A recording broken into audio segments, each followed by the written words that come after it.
ये जानना हर मुसलमान के लिए बहुत ज़रूरी है कि यूरोप समेत तकरीबन तमाम अमेरिकी ममालिक में गोश्त के लिए बुनियादी इंतखाब सूअर है। इन ममालिक में सूअर पालने के लिए बहुत से फार्म हैं और सिर्फ फ्रांस में पग फार्मर्स की तादाद 45,000 से ज़्यादा है। किसी भी जानवर के मुकाबले में सूअर में ज़्यादा मिकदार में चर्बी होती है, लेकिन यूरोपी और अमेरिकी इस चर्बी से बचने की कोशिश करते हैं। इस चर्बी को ठिकाने लगाना इन ममालिक के मुहकमा खुराक की जिम्मेदारी होती है, जो उनके लिए एक बड़ा मसला था। लेकिन तकरीबन 60 साल बाद उन्होंने उसके इस्तेमाल के बारे में सोचा और साबुन बनाने में उसका तजर्बा कामयाब रहा। शुरू में सूअर की चर्बी से बनी मसनूआत पर मवाद की तफसील में पिग फैट वाज़ेह तौर पर लेबल पर दर्ज किया जाता था। चूँकि उनकी मसनूआत के बड़े खरीदार मुसलमान ममालिक हैं और उन ममालिक ने उन मसनूआत पर पाबंदी आयद कर दी, जिससे उन्हें तुजारती खसारा हुआ।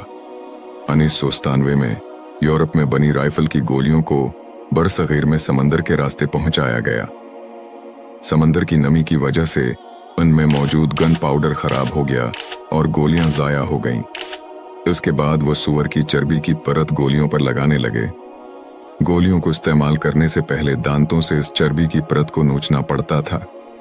जब ये बात फैल गई कि इन गोलियों में सूअर की चर्बी का इस्तेमाल हुआ है, तो फौजियों, जिनमें ज़्यादातर मुसलमान और कुछ सब्जी खूर हिंदू थे, लड़ने से इनकार कर दिया, जो आखिरकार खाना जंगी का बाज बना।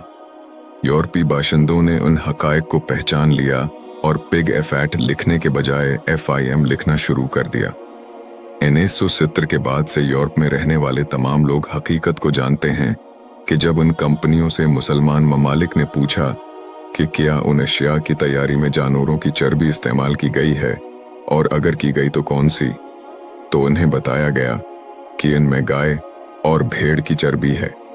यहाँ फिर एक और सवाल उठाया गया कि अगर ये गाय या भेड़ की चर्बी है तो फिर भी ये मुसलमानों के लिए हराम है, क्योंकि इन जानवरों को इस्लामी हलाल तरीके से ज़बह नहीं किया गया था।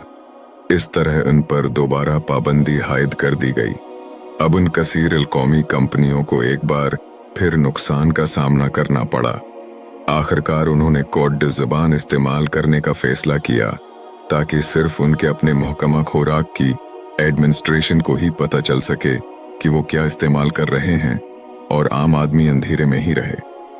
इस तरह उन्होंने कोड्स का आगाज किया। आजकल ये इंग्रेडिएंट्स की शक्ल में कसीर कौमी कंपनियों की मसनूआत पर लेबल के ऊपर लिखी जाती हैं।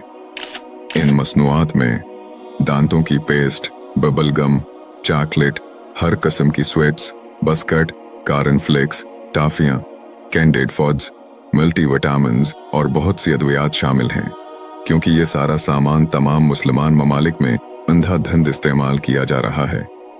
सूअर के अज्जा के इस्तेमाल से हमारे माशरे में बेशर्मी, बेरहमी और जिनसी इस्तेहसाल के रहजान में बेपनाह इजाफा देखने को मिल रहा है।